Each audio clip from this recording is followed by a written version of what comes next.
look at how you're singing on stage and you close your eyes and the power is moving, I always ask myself, did Apostle ever like girls when he was in high school? Because it seems like from your mother's womb you've just been fasting, praying, fasting, consecration. Did you struggle with peer pressure? Scriptures say that our treasures are in earthen vessels, that the excellence of power may be of God and not of us. Because we're in earthen vessels, we're too victims of temptation. I actually believe that ministers are more tested than anybody here. We are not exonerated from the testations of any young man, but actually the devil requires us most, because he knows if you hit a shepherd, the sheep scatter. There is a law in scripture that is silent. It's one of those silent instructions. I called it the law of primogenitors. For instance, why were all the boys in Moses' time killed when they were looking for only one person?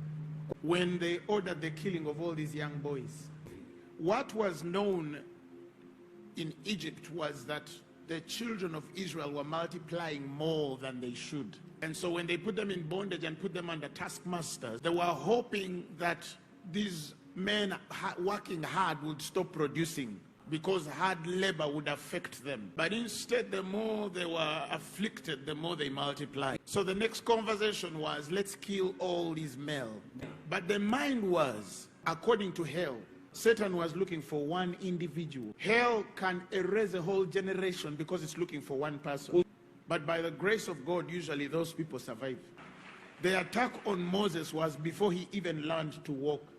When we get into Jesus' time, again you hear the slaughtering of many children. But who are they looking for? One person. For those of you who have read extra biblical texts like the book of Joshua, you realize that it happened also in the days of Abraham. A prophecy came out that there were 4 kings that were going to be overthrown by this young man coming. And they killed many young men, but they were looking for Abraham. When you hear atrocities in nations like the Rwanda genocide and all these things, sometimes it's not the devil is looking, he could be looking for one individual. Every person in the ministry of Jesus Christ, especially those of you who are called by God, the devil will desire us. I'm not exempt. Those wonderful bishops there and women of God are not exempt. We're all susceptible to these testations. But the beauty is, those who die are not in God. Those who know God don't die.